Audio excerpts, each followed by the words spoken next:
Electricity and magnetism, also known collectively as electromagnetism, sits at the heart of modern physics. They make up one of the fundamental forces of the entire universe, and is the reason for many phenomena that we observe on a day-to-day basis. I mean, think about it. So much of modern technology, including the very device you use to watch this video, is driven by electricity, and magnets seem to act sort of like bridges between the mechanical and the electrical world. Today we're going to be taking a superficial peek at how electromagnetism is studied and described. Emphasis on superficial, by the way, because the rabbit hole goes so deep that it's nigh bottomless. In fact, one of the first things we're going to do is limit our scope to just the classical world, or in other words, the scale that is sufficiently large compared to fundamental particles. Quantum electrodynamics, or QED, does exist, but it's just a tad bit too hard and weird and wouldn't make much of a good introduction to the subject. But anyway, without further ado, let's begin.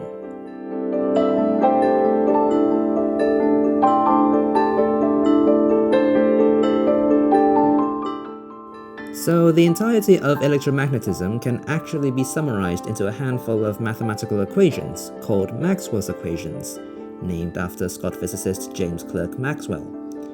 There are 4 of them, and here they are written on the screen. We see a bunch of weird letters and symbols plastered throughout, and that's what we're going to wrap our heads around. Now, it's important to note that Maxwell didn't come up with all these expressions on his own. Back then, they were actually 4 separate laws that had been established one after another. It just so happened that Maxwell was the one who compiled them into one neat package.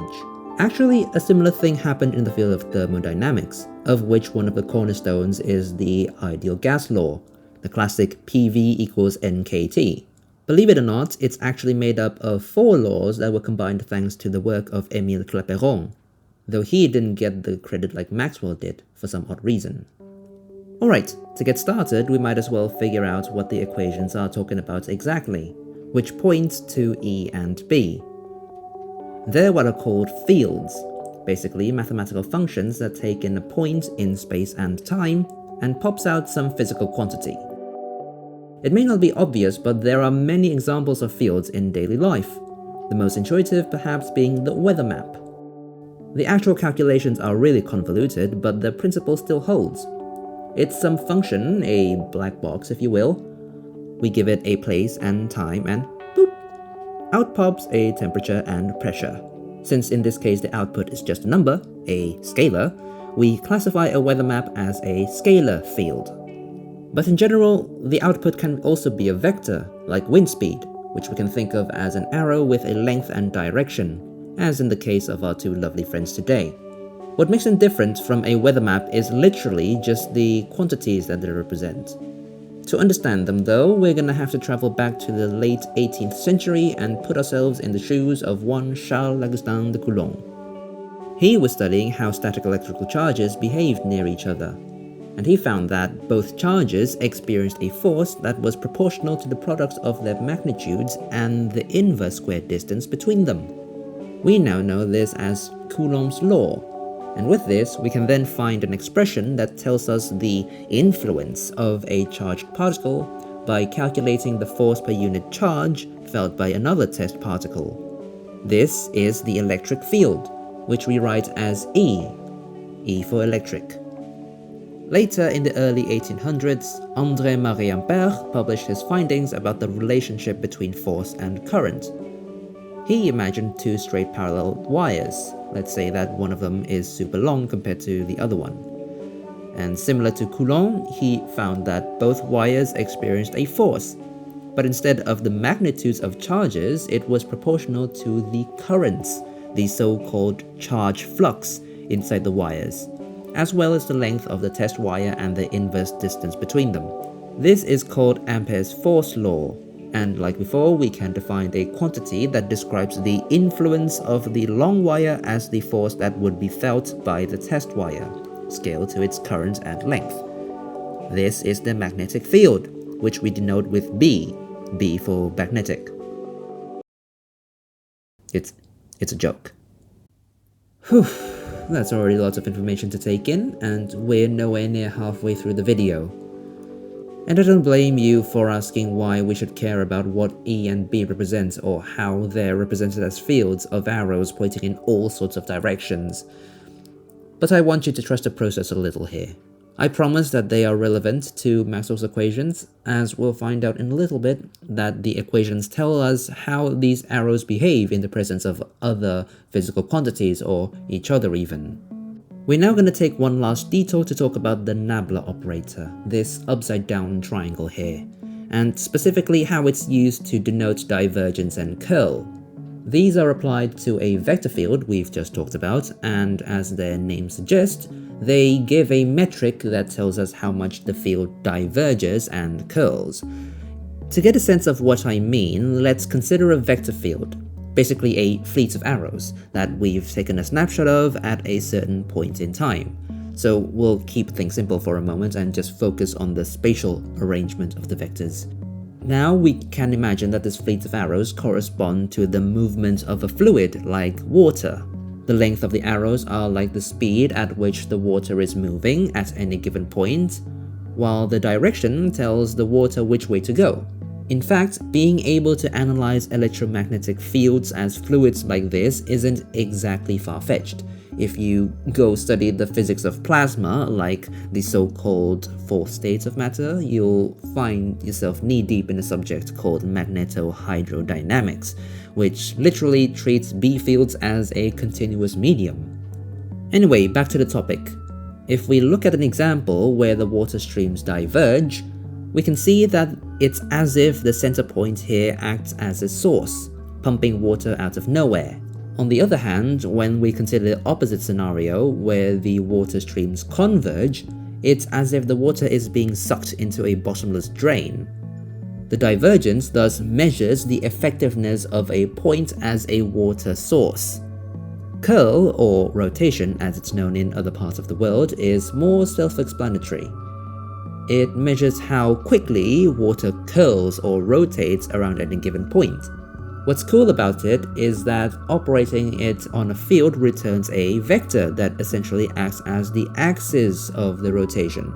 And the convention that mathematicians and physicists use ensures that if you look at this vector straight on, such that it points towards you, the field looks to be rotating counterclockwise. Just consult the right-hand rule for a handy mnemonic. By the way, if you want to learn more about divergence and curl, I recommend this fantastic video by 3Blue1Brown. I'll leave a link to it in the description. Okay, now with all that out of the way, it's time for us to finally dive into the meat of the subject, the four Maxwell's equations. The first item on the list is known as Gauss's law. Recalling our discussion before, the divergence being the effectiveness as a source, the left-hand side can then be interpreted as how well a point emits an electric field. The equation tells us that this depends on the density of electrical charge in the local area, ρ. Furthermore, that is the only thing it depends on, because the denominator, epsilon naught, is just a physical constant that we call the vacuum permittivity. We can therefore deduce that electrical charges are the sole source of electrical fields. Isn't that neat? Oh, the relationship also goes the other way, by the way. If there is an electric field emanating from some region of space, there must be a charge. At this point, you might be wondering where this law actually came from. Well, remember Coulomb's law from earlier? From this, we can define the electric field and, with a little bit of mathemagic, derive our desired expression. Feel free to pause the video if you want to take in all the nitty-gritty details. Now, Carl Friedrich Gauss was an interesting fella, because simply he was so smart. And because he was so smart, he got plenty of things named after him. Heck, there's even a whole Wikipedia page about it. And guess what? The second item on Maxwell's equation is also called Gauss's law. Well, for magnetism. It also concerns the divergence of something, in this case the magnetic field, and it says that there is none. To clarify, having no divergence does not mean that magnetic fields don't exist. They very much do and are tested in experiments. It just means that in some arbitrary, neighborhood inside the field, what comes in must come back out. A consequence of this is that magnetic fields necessarily have to rotate constantly. They have to start somewhere and end at that same somewhere. In fancy mathematical jargon, we call this kind of vector field solenoidal. This equation effectively tells us that there are no point-like sources of magnetic fields. In other words, there are no such things as magnetic north poles or south poles that exist on their own, which is why every illustration of a magnet we see has both. At least this is what we know. There have been theories that predicted the existence of magnetic monopoles, but we just haven't found one experimentally. If we do discover magnetic monopoles, we can modify Gauss's law like so. In this version, the divergence of the magnetic field is equal to the density of magnetic charge ρm, scaled by a proportionality constant μ0, which we call vacuum permissivity. Oh, and here's a derivation that follows a similar pattern.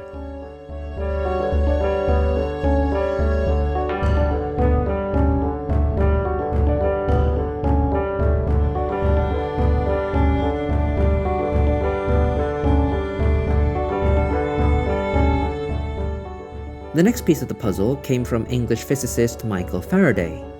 He also had quite a few contributions under his belt, the relevant one right now being Faraday's law of electromagnetic induction.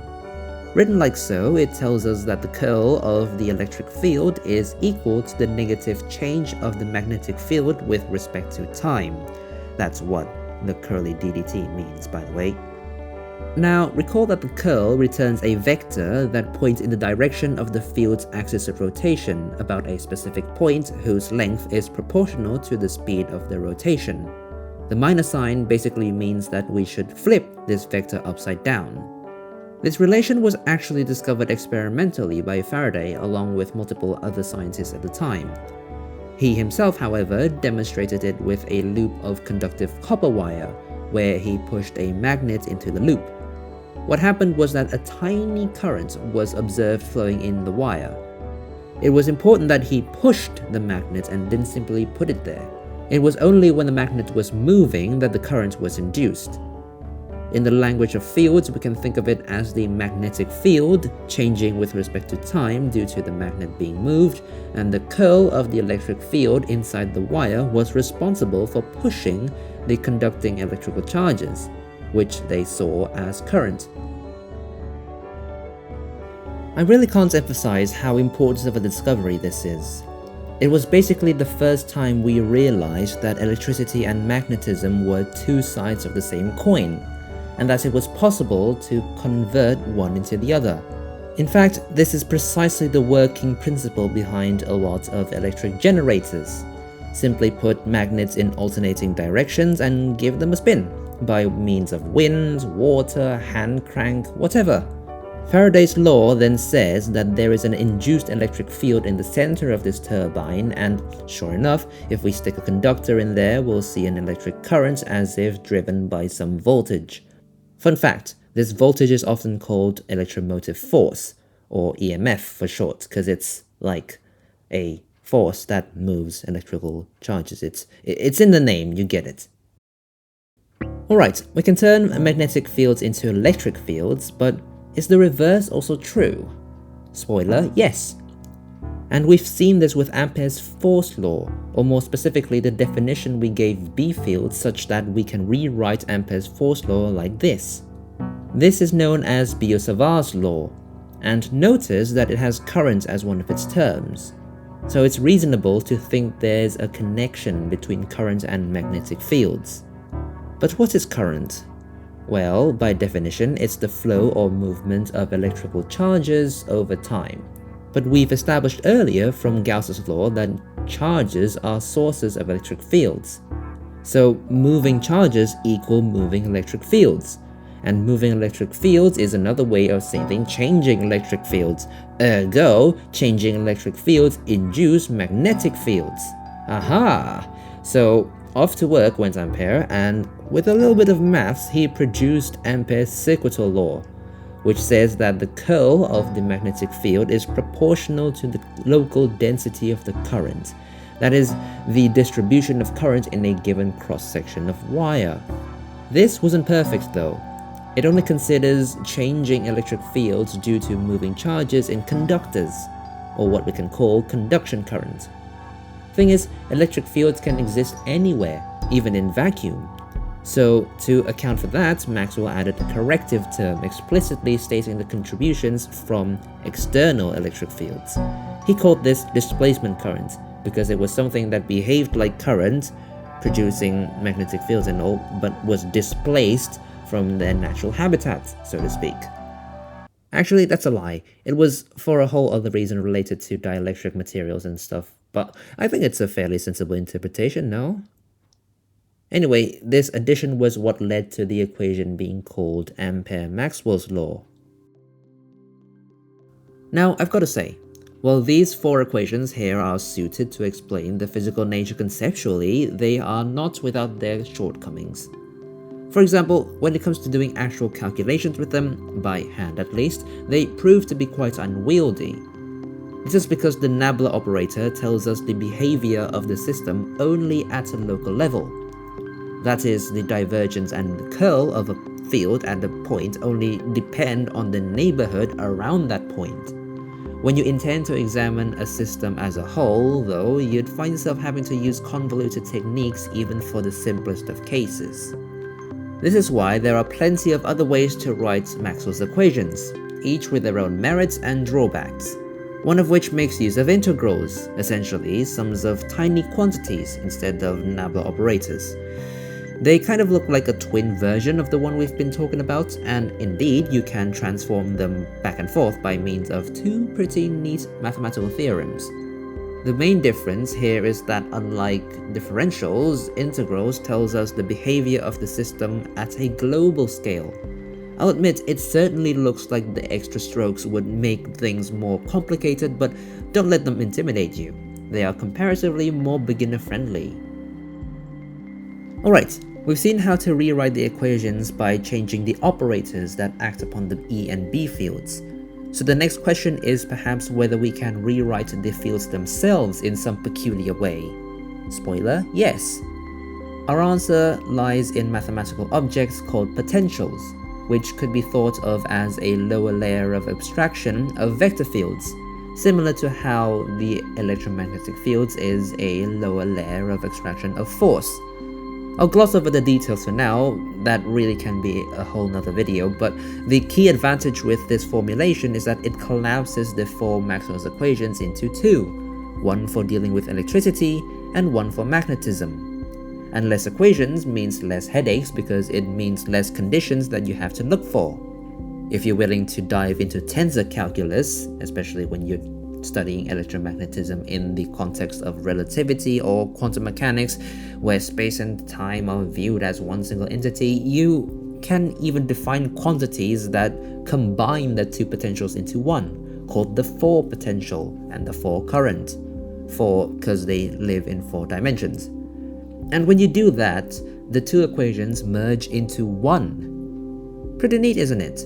All of electromagnetism, one of four types of interactions within our universe in one fine equation with only two terms.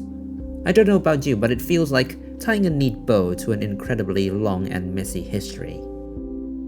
I'm gonna end with a little tidbit showcasing just how useful Maxwell's equations are, and it's an example that's very familiar to you and I. In fact, it's related to the reason why you can watch this video on your device. I'm talking about light. An interesting side effect of the equations is that we can show that E and B aren't just any random field, they satisfy something called the wave equation. The point here is that any expression that follows this form has something to do with waves. Basically, it means that electric and magnetic fields exhibit wave-like behavior. Moreover, we can find the speed of the propagation of the waves by taking the reciprocal of this constant, and then its square root. The results after plugging in the known values for epsilon naught and mu naught: 299,792,458 meters per second, also known as the speed of light, c. Now this was a big deal back then because a lot of researchers during Maxwell's time had been investigating the waviness of light, and this seemed to be a sort of final confirmation that light was indeed a wave, and one made of electric and magnetic fields at that. What's also interesting about this insight is that it shows that the speed of light does not depend on any variable quantities like position or time, just physical constants representing the nature of the medium the wave travels in. Not gonna lie, this isn't an easy topic even to people who study it for a living, and didn't help that I did sort of barf a ton of information on you. But hey, look where that got us. We've taken a brief look at what electric and magnetic fields are, and then the sort of useful information we can extract from them, and then how they behave in our physical world, and finally how it relates to one of the most important carriers of information in the entire universe. Equations and laws and formulas are often written in this complicated mathematical notation that seems quite alien to those unfamiliar with them. But if there's a key takeaway you want to bring from this video, it's that they're not meaningless. Remember that mathematics is simply a language that we use to express these relationships, because we'd end up with a collection of ambiguous or verbose descriptions for the simplest things otherwise. And just like any other natural language out there, it's possible to translate it into something more digestible. So next time you encounter an equation out in the wild, try not to cringe at the mere sight of it. Ask what it means. Who knows, it might lend a perspective of how the world works.